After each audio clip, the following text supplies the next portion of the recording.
Trophy this week when they take on the Fighting Irish of Notre Dame in sold-out Ross-Ade Stadium. The Boilermakers and Irish haven't played here in West Lafayette since 2013, and Purdue already has possession of the Cannon Trophy and the Old Oaken Bucket, trying to make it 3 for 3 this week when they take on the rivals from South Bend. Good evening, everybody, from walk-ons in the Purdue Memorial Union. This is Purdue Football Live. We have the head coach with us. Ryan Walters will be joining us in just a couple of minutes. We also have Dilon Thieneman, our All-American safety, will be joining us a little bit later, as will tight end Max Klare.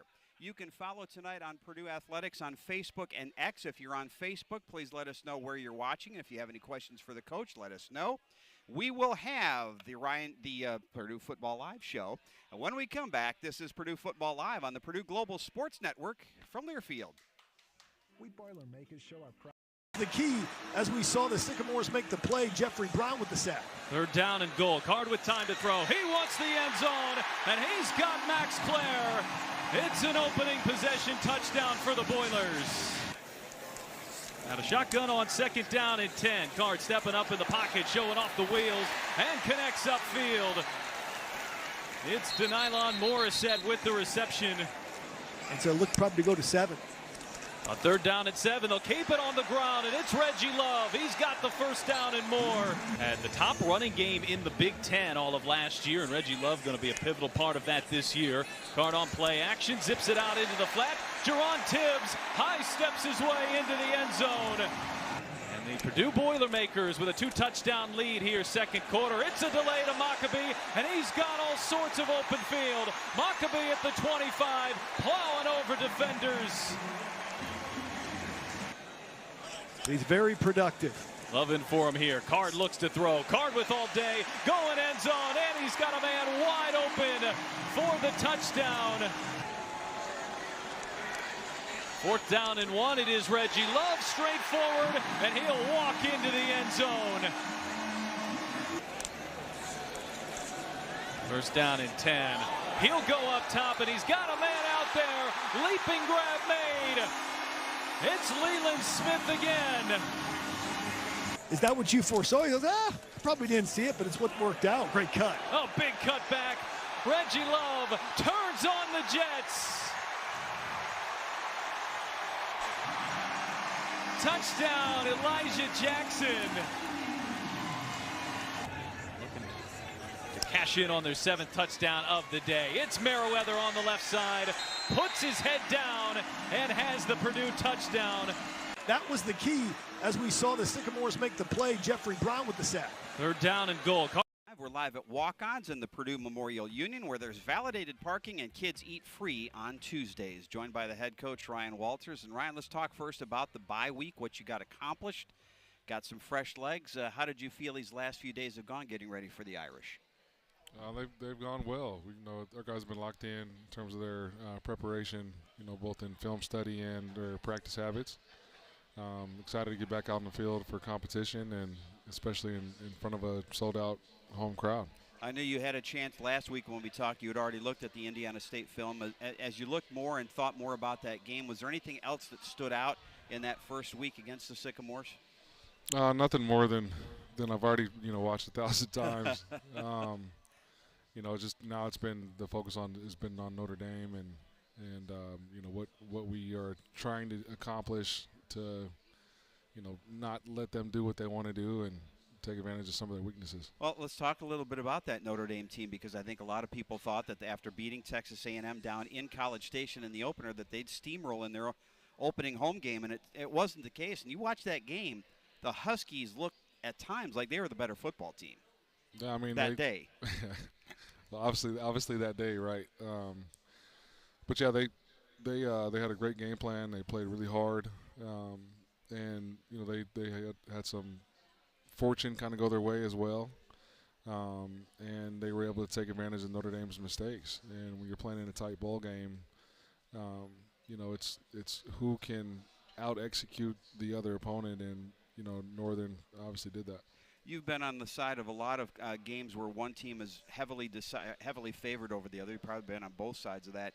I've always thought the longer the games go and the longer the games are tight, the more it favors the underdog, and you could see that a little bit on Saturday. Yeah, you could see Notre Dame was starting to press a little bit and started forcing some plays that they didn't need to, and you know, NIU just kind of gritted it out all the way through the game and was able to come out on top.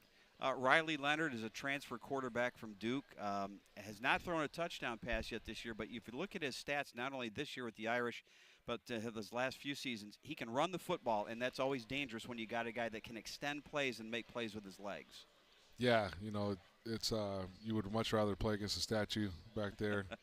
You know, it forces you to play with all 11 players on the field when the quarterback can take off and get out of there. So we'll have to have a great rush plan going into the game and pay attention to where he's at, you know, when he drops back, and have our eyes on our men downfield. Jeremiah Love at the running back is, again, a dynamic guy, and a Jadarian Price gives them a good 1-2 punch in that backfield. What do you see when we watch those guys run from a style standpoint? Yeah, they're athletic. They can really stretch the field and hit the home run, and they're hard to bring down. You know, so they're good, talented backs, and you know, I'd anticipate them being, you know, as talented a group as we'll see all season. You look at their offensive line, a lot of talent on that offensive line, but it's really young. I mean, all freshmen and sophomores up front. How have they been at doing what you think they want to do in these first 2 games? You can see the inexperience. You know, anytime you're starting a true freshman as your left tackle, like that's a big deal. And he's talented. Like, there's a reason why he's starting at Notre Dame as a true freshman. But you can tell there is the lack of experience there. You know, there's been some communication errors, you can tell, in protection. And you know, obviously, they struggled last week. Right. And so, you know, we've got to be able to take advantage of that matchup. The one place the Irish really hit in the portal in the offseason was at the wide receiver position. They brought a bunch of guys in from different schools. Again, some real talent out there. They haven't been able to get the ball down the field yet, but you got a feeling that they're going to try that on Saturday. Yeah, I would anticipate so. You know, they're going to be an angry bunch. They added a lot of wideouts, and so did we. That's right. Well, we'll see who's got the better talent at that wide receiver position. You guys were pretty good in that first game, and it looks like you'll get Cam Brown back as well this week, right? From your UCLA guys. So. Absolutely.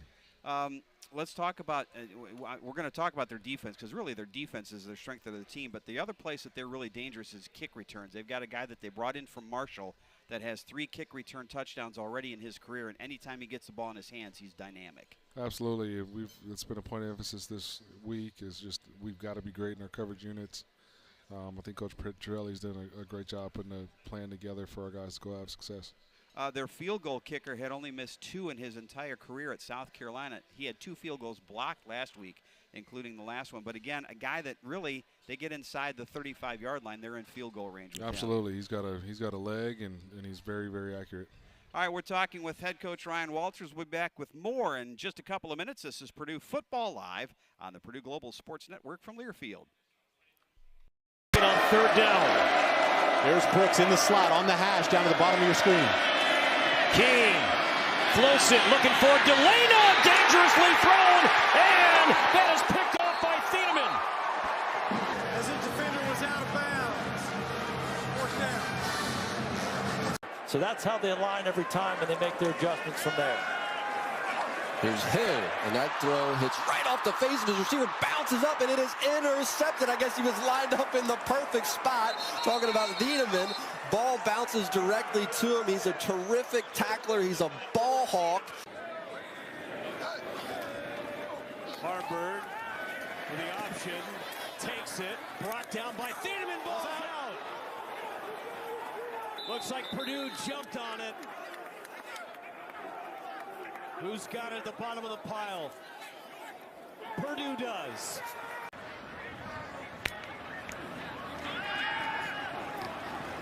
Bryant got it away late, and Thieneman over to make the play.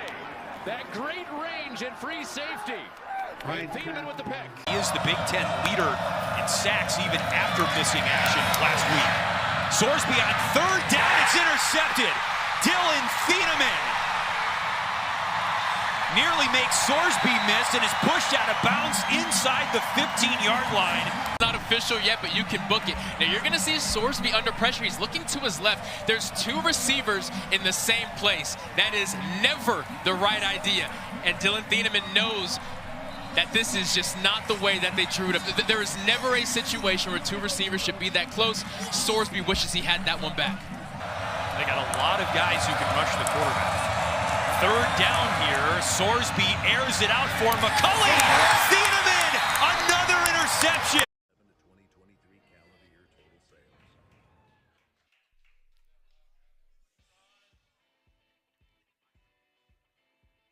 The 2024 Purdue football season is presented by Purdue Global. Earn a degree you'll be proud of with Purdue Global, Purdue's online university for working adults and the preferred online university degree provider of the Guild and Team USA Learning Network. Start your comeback today at purdueglobal.edu. We're coming to you tonight from walk-ons. Now, next week, because the Boilermakers will be heading west to take on Oregon State, we're moving the radio show up one night. We will be here next Wednesday night for Purdue Football Live. Next Wednesday at 6:05. But this week it's the Fighting Irish, and even though Notre Dame has not had as much success offensively as they would like here in the first couple of games, their defense has been solid, giving up about 15 points a game, and they've got as good a backfield, a defensive secondary probably, as you're going to see all season. Yeah, they've got a lot of experience there and a lot of guys that are highly rated, and you see why on tape. They're athletic. They got a good understanding of what they're trying to accomplish from a concept standpoint, and they make plays when the ball's near. The Boilermakers and the Irish have 2 of the best safeties in the country. Dilon Thieneman, who we're going to talk to a little bit later in the show. Xavier Watts was a consensus All-American last year at safety. What does he do so well back in that back half of that secondary? He doesn't make a ton of mistakes. He shows up in the run game and can cover, and he's taking advantage of people's mistakes, on offense. But I still like our guy. I do too. I'm right there with you. Up front, they've got really good talent, but they haven't had a lot of quarterback sacks. What schematically are they trying to do on the defensive side of the ball? Just create disruption. They'll mix up coverages. They'll mix up line games. They're 2 interior guys. They play hard. They play tough and physical. And they've got some newer guys on the edge. We've talked a lot this week about the meaning of this game. First of all, it's an in-state school. It's a trophy game, but it's Notre Dame, and Notre Dame brings its own level of prestige. And when they play, regardless of who they're playing, people watch. When you were growing up, you had a chance to kind of see this rivalry from a different lens. Talk about your dad's perspective, and then what you followed with Notre Dame throughout your coaching career. I never liked Notre Dame, so I didn't really follow them. They beat Colorado one year in the national championship. I remember Rocket Ismail being a real guy. Yeah. And then the following year, Colorado won, and then after that, I stopped paying attention. So I'm excited to go compete against them, though. Obviously, the prestige and the history of that school and that program, and it'll be good to go competing against another in-state rival. You played in hot weather in your opening game against Indiana State. Looks like Saturday. It looks like it's going to be dry, which is good, but it's also going to be warm, probably in the upper 80s. I'm sure the hydration has already started, but what will you do differently, if anything, this week to get ready for that? We won't do nothing different. We've been practicing since fall camp, and like you said, it was hot that first week, and we'll stick to our routine. How has this team responded? I guess we'll find out on Saturday, but having good success the first week, and now you have a bye week, how do you think they've responded in terms of their general preparation and getting ready for this big game? By all indications, obviously, like you said, we'll find out, Saturday night how well they responded. But by all indications, this group is hungry. They're pissed off. We've got a chip on our shoulder. And we got a lot of belief, so I think that's a recipe that I feel pretty confident in. We talked about some of the things you were able to do on the field during that bye week. Let's talk about recruiting-wise, because you were able to get out and watch a lot of players over the weekend. What are they telling you now in their perception of Purdue football? Now they've seen you for a full season and a game into this 2024 season. You know, I only went out and saw really one guy, and we've been, you know, he came on a visit, and so, you know, not really telling us anything new other than, you know, they're looking forward to watching the rest of the year. You know, it was only one game sample size against an FCS team, so it's not like there's any new revelations, but hopefully there will be Saturday night. But you also have an opportunity. You can sell not just what you've done here at Purdue, but in your case, especially on the defensive side, you can sell what you've done at your previous schools and say, hey, it's worked here, it's worked here, it's going to work here, and you can be a part of that. Yeah, absolutely. I mean, I think that's why we've done well, you know, in recruiting, in particular with the secondary. You know, you talk about getting the number 2 corner in the portal in Nyland Green, getting the number 3 or 4 corner in the country and Teron Grant. Like, yeah, it's working. It's working, and we're going to see it here these next few weeks. All right, we're talking with the head coach. We'll be back with more after this. It's Purdue Football Live on the Purdue Global Sports Network from Learfield. The Ryan Walters defense run by Kevin Kane. Rochelle in motion. The give is to Lawrence, who's taken down in the backfield. Rochelle in motion. They'll give it to him, and Rochelle with nowhere to go, trying to cut it back, and it's a loss of 5 on 2nd down. Took an angle where he didn't attack the near hip of the football, allowed the cutback for Butler Lawson. Here's Butler Lawson again, and this time swallowed up at the line of scrimmage. Ninth play of the Sycamore drive. Owens, as that pocket collapses, able to evade it. But he can't shake Jenkins. Boilermaker blitz on 2nd down and 10. Owens keeps it, but is taken down in the backfield, so a loss of 1. Started 8 games last year. Was 4th on the team in tackles. Karlaftis. This time it's Sheen Butler Lawson, but similar result for Indiana State. In fact, a loss of 2 on 2nd down. Owens is 3 of 8 from the air, and pressure coming. He's lit up in the backfield. They've run the ball 27 times to just 8 passes. This is Sheen Butler Lawson getting the carry here to open up. Look, he's just a freshman. It's going to take him maybe some time to get him where they need to go, but Elijah Owens, they believe they've got a special one here at quarterback here for Indiana State, and Owens back to the air. Owens stepping up, all sorts of pressure. He does well to get back near the line of scrimmage. Not able to get enough pressure on Hudson Card. They'll have a good football season.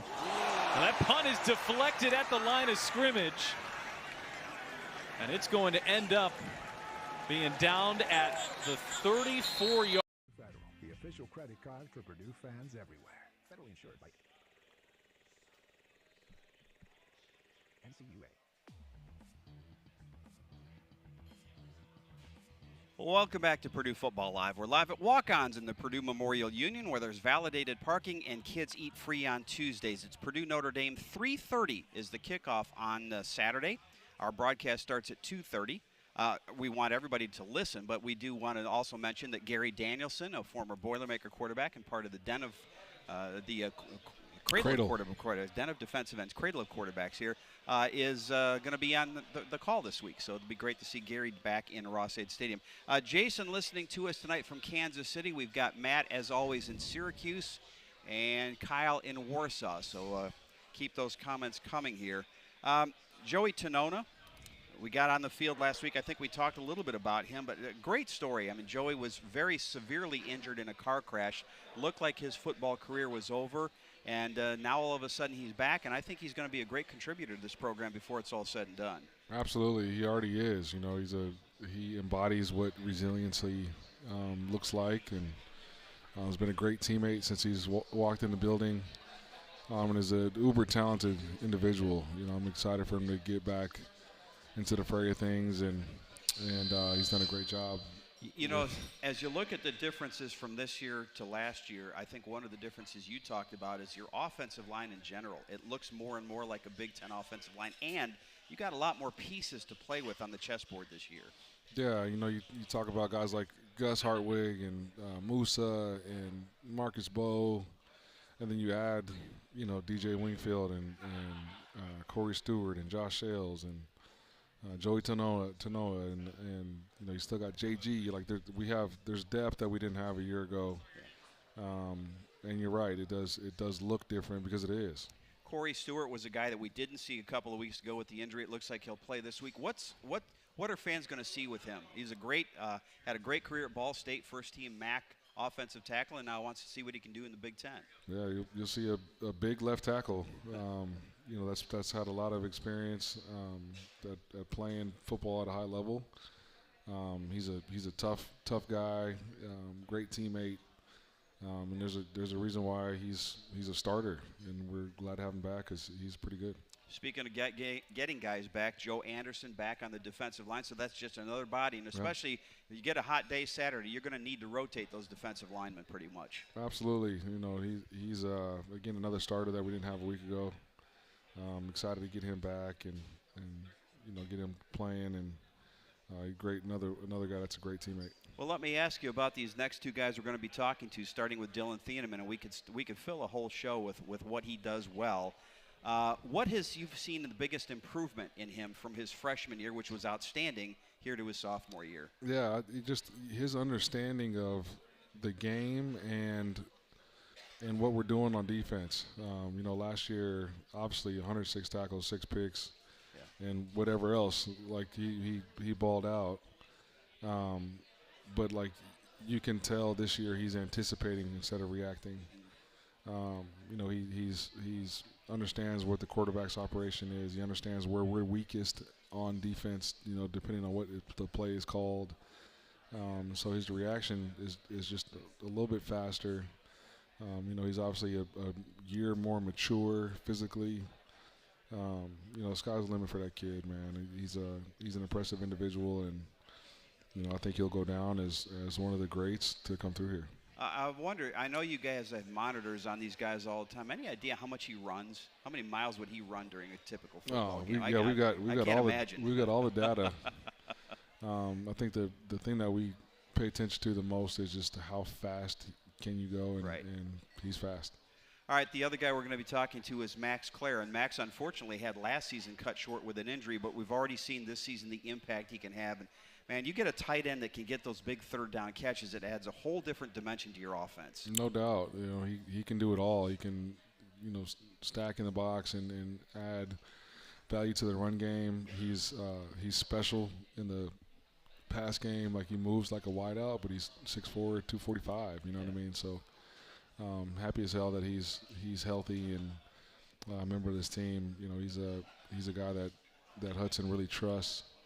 And a guy that creates, you know, matchup nightmares. You know, as a defensive guy, anytime you get a tight end that can, you know, force you to get big by getting in the box and then also spread you out, like it's a tough matchup. And you see both at the collegiate levels and the pro levels, those teams that have great pass-catching tight ends are so much harder to defend. Absolutely. They just limit what you can do defensively based on the personnel you got out there. All right, we'll let those guys flip a coin to see who's going first. We'll give the head coach a break. We'll be back here in 2 minutes. It's Purdue Football Live on the Purdue Global Sports Network from Learfield. Key, as we saw the Sycamores make the play, Jeffrey Brown with the sack. Third down and goal. Card with time to throw. He wants the end zone, and he's got Max Klare. It's an opening possession touchdown for the Boilers. Now the shotgun on second down and 10. Card stepping up in the pocket, showing off the wheels, and connects upfield. It's Dilon Morissette with the reception. And so look probably to go to 7. On third down and 7, they'll keep it on the ground, and it's Reggie Love. He's got the first down and more. Had the top running game in the Big Ten all of last year, and Reggie Love going to be a pivotal part of that this year. Card on play action, zips it out into the flat. Jerron Tibbs high steps his way into the end zone. And the Purdue Boilermakers with a 2-touchdown lead here second quarter. It's a delay to Maccabee, and he's got all sorts of open field. Maccabee at the 25, plowing over defenders. He's very productive. Loving for him here. Card looks to throw. Card with all day. Going end zone. And he's got a man wide open for the touchdown. Fourth down and 1. It is Reggie Love straight forward. And he'll walk into the end zone. First down and 10. He'll go up top, and he's got a man out there. Leaping grab made. It's Leland Smith again. Is that what you foresaw? He goes, probably didn't see it, but it's what worked out. Great cut. Oh, big cut back. Reggie Love turns on the Jets. Touchdown, Elijah Jackson. Looking to cash in on their 7th touchdown of the day. It's Merriweather on the left side, puts his head down, and has the Purdue touchdown. That was the key as we saw the Sycamores make the play. Jeffrey Brown with the sack. 3rd down and goal. Card with time to throw. He wants the end zone, and he's got Max Klare. It's an opening possession touchdown for the Boilers. Now the shotgun on 2nd down and 10. Card stepping up in the pocket, showing off the wheels, and connects upfield. It's Dilon Morissette with the reception. And so look probably to go to 7. On 3rd down and 7, they'll keep it on the ground, and it's Reggie Love. He's got the 1st down and more. And the top running game in the Big Ten all of last year, and Reggie Love going to be a pivotal part of that this year. Card on play action, zips it out into the flat. Jerron Tibbs high steps his way into the end zone. And the Purdue Boilermakers with a 2-touchdown lead here, 2nd quarter. It's a delay to Mockabee, and he's got all sorts of open field. Mockabee at the 25, plowing over defenders. He's very productive. Loving for him here. Card looks to throw. Card with all day. Going end zone, and he's got a man wide open for the touchdown. Purdue Athletics would like to thank and recognize members of the Black and Gold Club who support Purdue Athletics through their sponsorship at the highest level. Black and Gold Club members include Indiana Packers, Molson Coors, Purdue Federal Credit Union, Purdue Global, State Farm Insurance, Toyota, and Wabash. Each are great partners of Purdue Athletics. We're joined by Max Klare. Max is a sophomore tight end from Indiana, Guilford, Indiana, yes, but went to school in Ohio. That's right. Because you were right on the border. Yep, right on the border. So my high school is about 25 minutes from where I grew up. So, yep, right on the border, St. Xavier. Football Cincinnati. player in high school, but also a baseball player, right? Yep, played football, baseball, basketball. Stopped playing basketball after my sophomore season, and then just focused on baseball and football. Was there ever any question about baseball or football, or was football always going to be the thing for you? Yeah, I mean, I think I was pretty much equally good at both. What'd you play in baseball? I played center field and shortstop. Okay.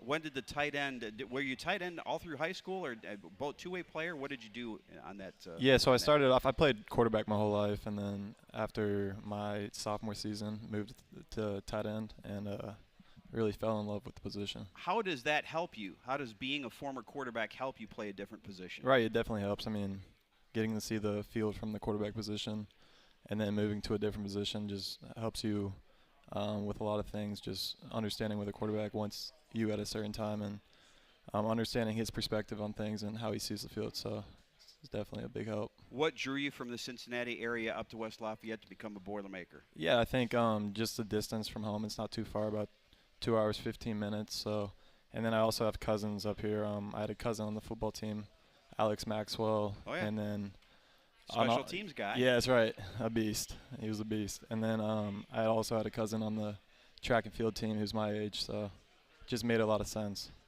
Talk about how your role is evolving, or how this tight end position is evolving, because you've got some great talent in the room, and there are three guys that I think all three of you guys could start in a lot of places in the Big Ten right now. Oh, yeah, I think we've developed a lot just since we first got here, and, you know, each year we've just stacked days and continually gotten better, and I think, you know, we're obviously a big target for the quarterback, and we all produce at a pretty high level, so it's been great. You were having a great freshman season, unfortunately got injured. Talk about how that rehab has gone, and when did you know you were going to be back at full strength for this year? Yeah, so that rehab, it was a pretty long process. I mean, I got back for spring ball, luckily, so those spring ball reps helped a lot. Still wasn't feeling 100%, but was feeling really good. And then just during the summer, I just started to feel really good and haven't really had any problems with it since. So. And you hear a lot of athletes who've had injuries talk about the physical is one thing, but that mental aspect, getting over that hurdle of the first hit or the first sharp cut you make, how did that go for you? Did you have any problems with that? I didn't have too many. I mean, I've gone through a decent amount of injuries in my life, unfortunately, just growing up. I was always doing something. Prone? No, it was just stupid things like busting my head open or falling down the stairs when I was really young. So stuff like that. I think I was pretty comfortable pretty quickly. It didn't take too long, and yeah. Talk about year 2 in this system with Graham Harrell's offense. We saw it really in full gear against Indiana State.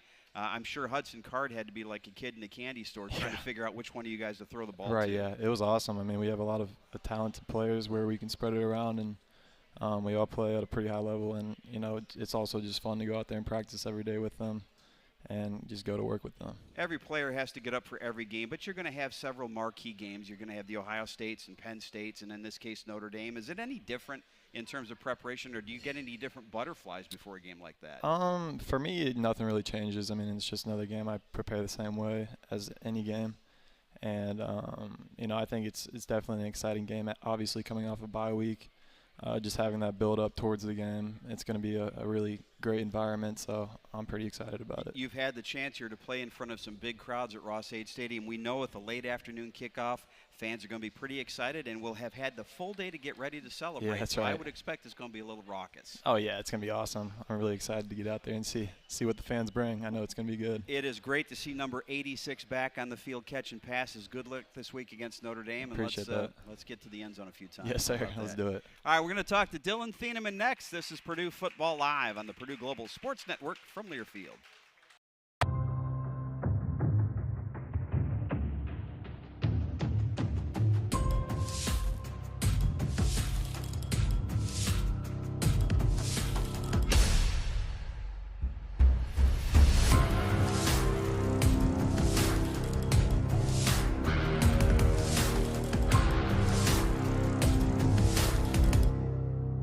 Breezy calls, gives off to Gordon Teeter, and Teeter cracks the last 3 yards for that touchdown that puts Purdue into the lead. This hard-earned 25-21 win over the South Bend Irish was Coach Jack Mollenkroft's 7th win in 10 tries against Notre Dame.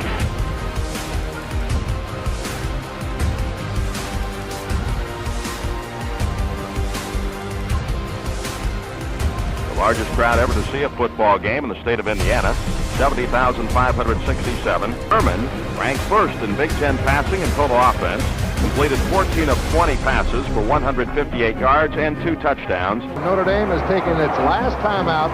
It's 3rd down. Mark Herman will just take the snap, ball down.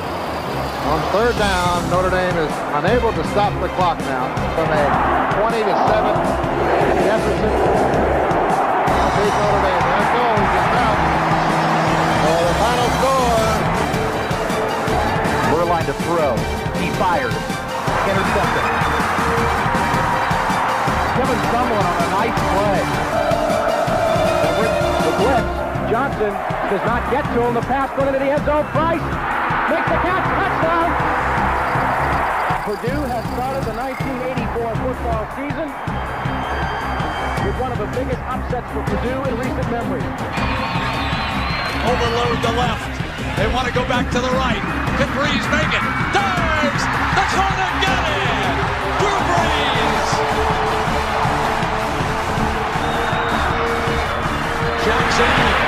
Jackson down at the touchdown line. Football Live. We're live at Walk-Ons in the Purdue Memorial Union, where there's validated parking and kids eat free on Tuesdays. Time for our Pro Boilers feature, where we look at how former Purdue student athletes are doing in their professional sports careers. Pro Boilers is presented by Indiana Kitchen Premium Pork Products. Get to know us at indianakitchen.com. Both our Pro Boilers and Indiana Kitchen are boiler made. George Karlaftis and the Kansas City Chiefs opened with a win over Baltimore. George had a couple of tackles, 4 quarterback pressures in that game. Juwan Bentley keyed New England's upset win over Cincinnati with 12 tackles, including half a sack. On the flip side, Charlie Jones returned 4 punts for the Bengals for 22 yards. And Derek Barnes, former Boilermaker linebacker, had a big night in Detroit's win over the Los Angeles Rams with 4 tackles as the Lions pulled out an overtime win. A guy that I have a feeling we're going to be talking about in Pro Boiler segments in future years is Dilon Thieneman. Dilon, the sophomore defensive back from Westfield, who was a freshman All-American last year, made several other All-American teams. And first of all, congratulations on a great freshman year. Thank you. You are a legacy here at Purdue. You followed your older brothers, Jacob and Brennan. Was there ever any doubt that you'd be coming to West Lafayette with them? I didn't always know at the beginning. Growing up, I definitely looked at it as like a place I wanted to go. But going through my recruitment process, I definitely gave other places a shot. But this was definitely the best place for me to end up. I don't know if your brothers would ever admit it out loud, but clearly you were. Let's just be honest. The best athlete of the three, right? You're going to admit that, right? No, I'll admit it. I'll say it to them. Now you'll say it. Was that because they beat up on you when you were younger? Did they make you better athletes? Oh, for sure. Yeah. No, they were kicking my ass when I was a little kid. no mercy on you. When you came into Coach Walter's defense last year, and he talked about, hey, we're going to line you up about 20, 30 yards. How long did that take to get used to, and how much do you like being back there where you can see? It definitely took me the whole spring when I came in to get used to it. You're definitely playing a lot of space, so it's different from maybe coming from high school or playing in different schemes where you're at maybe 10 to 15. But I like being back there. I can see a whole lot. I can affect the play in different ways. Then I can move in different situations to do different things. I asked the coach, did they ever tell you what your mileage is during the games? Because you have to run a lot every play, and you're all over the field on every play. No, they don't tell me, but they're like, come get some more treatment. Just in case. That's right. So, yeah. That's right. Make sure you drink a lot, right? Punt returns has been added. Did you do that in high school? I did not. We had a guy in front of me that was a year older, played both ways. He always did it, and then senior year, I got injured right before the season, so they didn't let me do it. When I came back, they didn't want me to risk anything. First rule in returning punts is catch the punt, yes, right? And that's rule. How difficult is that? A long time ago, you return a kickoff, you've got at least some time. Punt return, you can have a guy right in your face ready to knock your block off. Yeah, it's harder to track the ball and look for the guys in front of you, but I've been I grew up playing baseball, so kind of tracking the ball kind of thing, and then in high school I've always practiced returning punts. I just never actually did it in the game. But during practice, everything. So I feel comfortable back there. I like doing it. One thing that Coach Walters talked about last year is from the day you stepped on campus, you looked like you were ready to step in. And he said the best guys are going to play, whether they're freshmen or 50 or seniors. Did you know right away, hey, I can come in here and make an immediate contribution? I didn't know right away. My brothers said they kind of told me a few things just to going into it, but I was just going to put my head down and see what I can do. I knew that there was an opportunity for me to do something with the new staff, everyone being on an equal playing field, but kind of just played the cards right, I guess. Just put my head down, went to work. All right. Since you're an All-American, your banner is already up, right, in the Mollenkoff. Yep. How surreal was that? After your freshman year, you're already staring at yourself in the face there during practice. That was amazing. I can't even describe it. It still catches me off guard. I'll look up there and I was like, wait, what? Rod Woodson, Dilon, it's the same breath now. And then they surprised me when they were putting it up. Right. First spring practice. So they didn't tell me anything, and my parents came, high school coach came, and I was like, oh, and then they dropped the banner. The surprise worked, right? Mm-hmm. This team, I think, we're pretty sure it's going to surprise a lot of people. Now, it may not. When I say surprise, I think the people in the locker room know what's here. Mm-hmm. What is this team going to prove, do you think, over the next 2 or 3 months to the world? Everyone has us at 18. Everyone's kind of doesn't expect much from us, but we know what we're doing. We're focusing on ourselves. We don't let outside distractions kind of get to us, and we're just going to do what we do. I should mention that Dilon is also a standout in the classroom. You started in engineering, but now you're in the Mitch Daniels School of Business. I am, yes. And we hope that it's a long ways away because you're going to have a long football career, but what do you expect to do maybe with that degree after you leave football? I don't know exactly. I'm kind of working with some stuff with my brothers right now. My brother's kind of getting into real estate, a few other things, and kind of just see where everything goes, how the cards lay out. Talk about your excitement level to play on some of these marquee matchups when you've got an Oregon and Ohio State this week with a Notre Dame. You know the world is watching. For a player, you have to be up every week. And I asked Max the same question. Is it any different for you preparing this week, or is it the same old routine? No, it's the same routine every week, no matter who we're playing. Nameless, faceless opponents. So it doesn't matter who we're playing. I'm just going to do my thing, do my own routine. Your own thing and your own routine has worked pretty well. Congratulations on a great freshman year. Good start to your sophomore year, and let's see some more picks. And maybe take a punt back to the house this week. How about that? Yes, sir. All right, Dilon Thieneman joining us. We'll have the head coach back with us next. It's Purdue Football Live on the Purdue Global Sports Network from Learfield. On third down. There's Brooks in the slot on the hash down to the bottom of your screen. King floats it, looking for Dilon, dangerously thrown. down, and that is picked off by Thieneman. As the defender was out of bounds. Fourth down. So that's how they align every time, and they make their adjustments from there. Here's Hill, and that throw hits right off the face of his receiver, bounces up, and it is intercepted. I guess he was lined up in the perfect spot. Talking about Thieneman.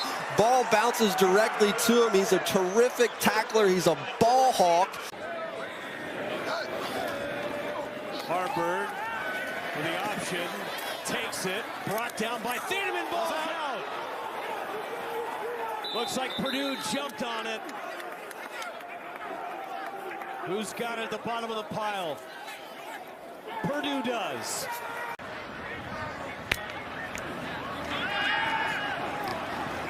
Bryant got it away late, and Thieneman over to make the play. That great range and free safety. Ryan Thieneman with the pick. He is the Big Ten leader in sacks even after missing action last week. Sorsby on third down, it's intercepted. Dilon Thieneman nearly makes Sorsby miss and is pushed out of bounds inside the 15-yard line. Not official yet, but you can book it. Now you're going to see Sorsby under pressure. He's looking to his left. There's two receivers in the same place. That is never the right idea. And Dilon Thieneman knows that this is just not the way that they drew it up. There is never a situation where two receivers should be that close. Sorsby wishes he had that one back.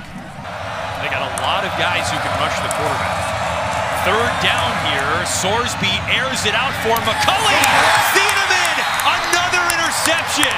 Picture and face at OilersTomars.com.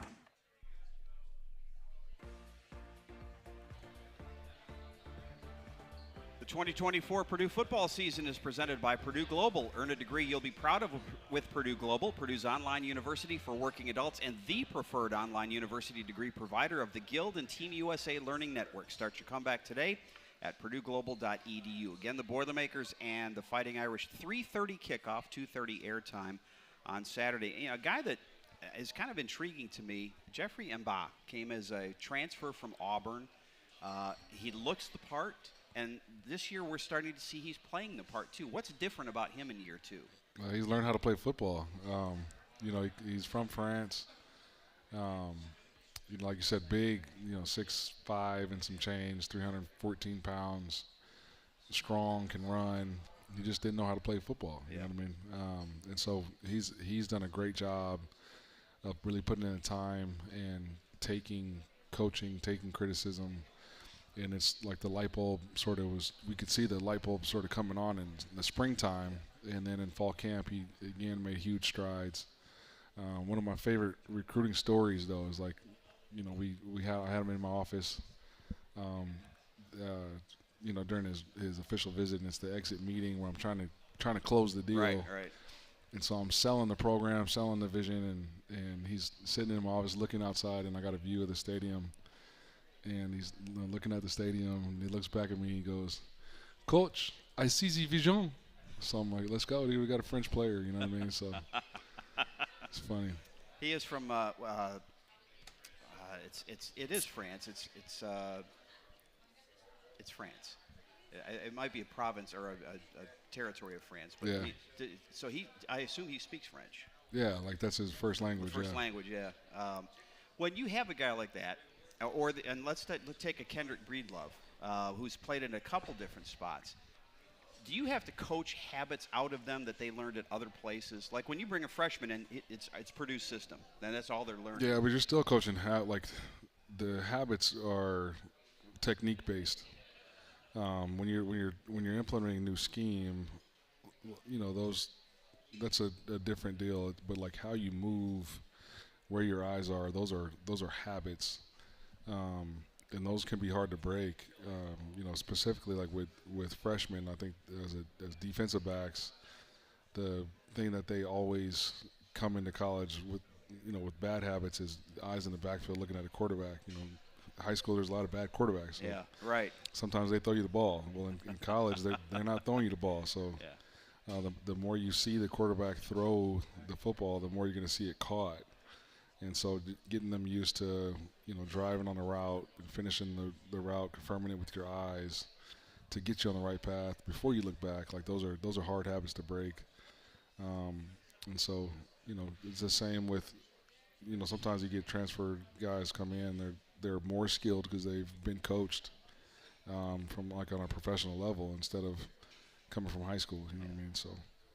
Spencer Porath was perfect on extra points, did not have to kick a field goal. What did you like about him in high school that led you to believe that this guy's a guy that can make big kicks for us? I like the fact that he's not just a specialist, you know, not just a field goal kicker. He was an athlete, like played basketball, competitive in nature, and was consistent. And you got to have a guy that's got a short-term memory, but also not afraid to be on that island all by themselves, like a defensive back. You know, It's a little bit like that. I mean, of all the players on the field, those are the guys that are on the island the most. No doubt. Like I'm not envious of the stress that field goal kickers have. You know, you're there for one play, right, and you're either going to make it or miss it. You know what I mean? It's not. You don't get a do-over. No.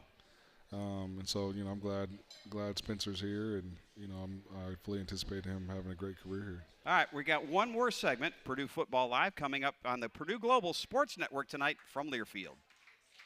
The Ryan Walters defense run by Kevin Kane. Rochelle in motion. The give is to Lawrence, who's taken down in the backfield. Rochelle in motion. They'll give it to him. And Rochelle with nowhere to go, trying to cut it back. And it's a loss of 5 on second down. Took an angle where he didn't attack the near hip of the football, allowed the cutback for Butler Lawson. Here's Butler Lawson again, and this time swallowed up at the line of scrimmage.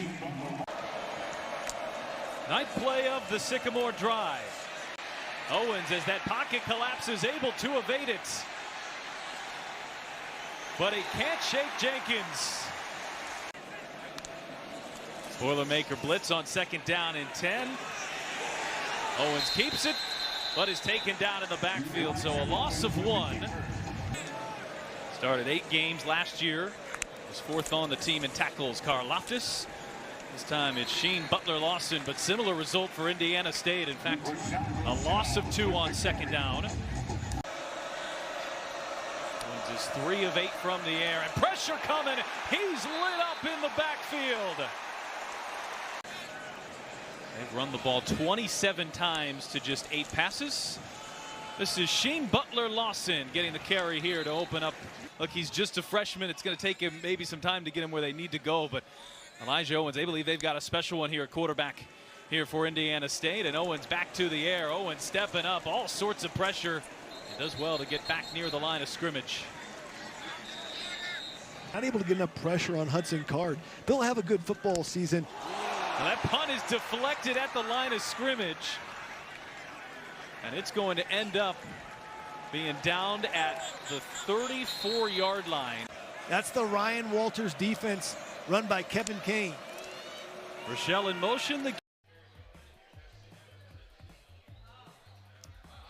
Welcome back to Walk-Ons. It's Purdue Football Live with head coach Ryan Walters. Boilermakers taking on the Fighting Irish. Usually we don't look a whole lot ahead, but I do want to ask, because the schedule's different next week, you're playing at Oregon State, which means you're going to leave a day early. How does that change this week in terms of practice or in terms of preparation after the Notre Dame game?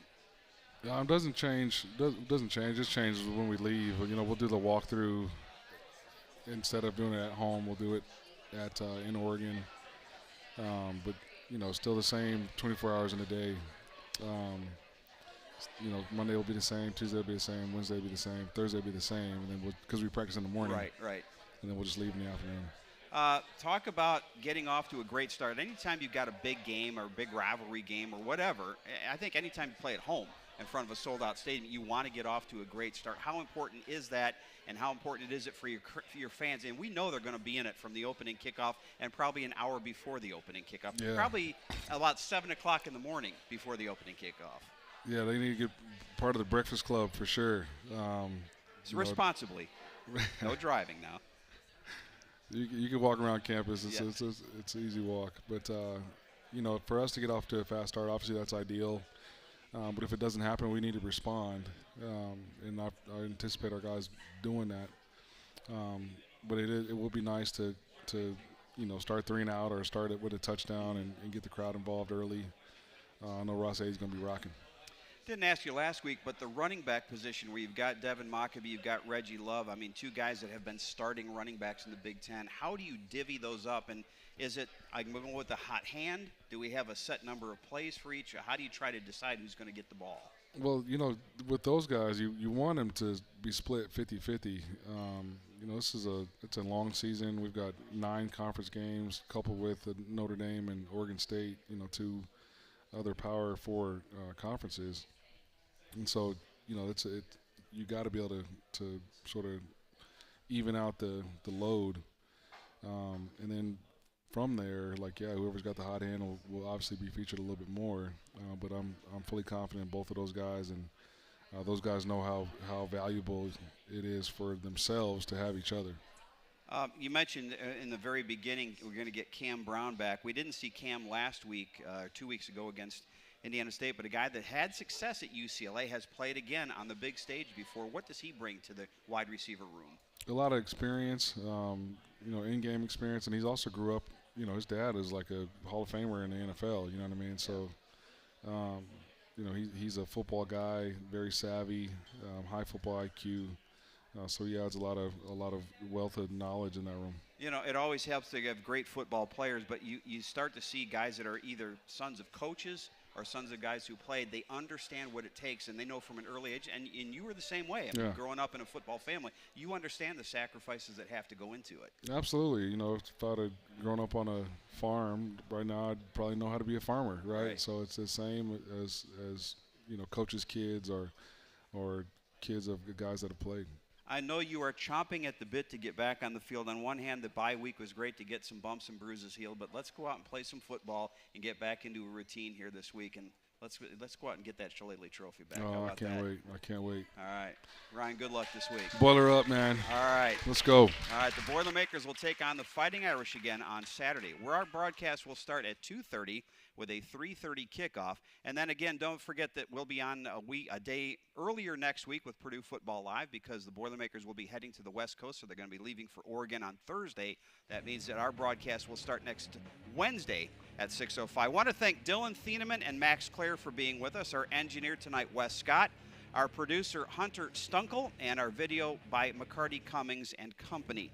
Again, the Boilermakers and Fighting Irish, first time in Ross-Ade Stadium for Notre Dame since 2013. I know the fans will be ready, and we'll have it as well. We'll talk to you next week right here from Walk-Ons on Purdue Football Live. Good night, everybody.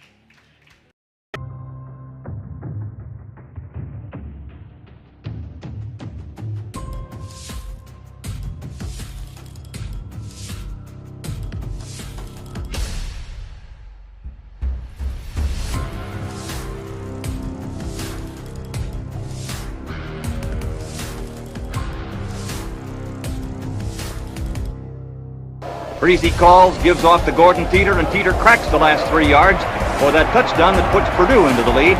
This hard-earned 25-21 win over the South Bend Irish was Coach Jack Mollenkroft's 7th win in 10 tries against Notre Dame.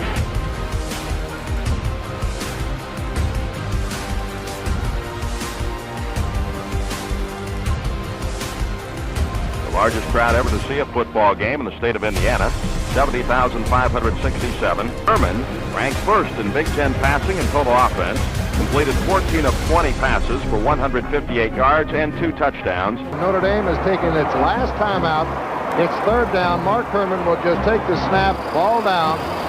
On 3rd down, Notre Dame is unable to stop the clock now from a 20-7 deficit. I'll take Notre Dame. There it goes. It's out. The final score. Line to throw. He fires. Intercepted. Kevin stumbling on a nice play. The blitz. Johnson does not get to him. The pass going into the end zone. Price makes the catch. Touchdown. Purdue has started the 1984 football season with one of the biggest upsets for Purdue in recent memory. Overload the left. They want to go back to the right. Can Breeze make it? Dives! That's going to get it! Drew Brees!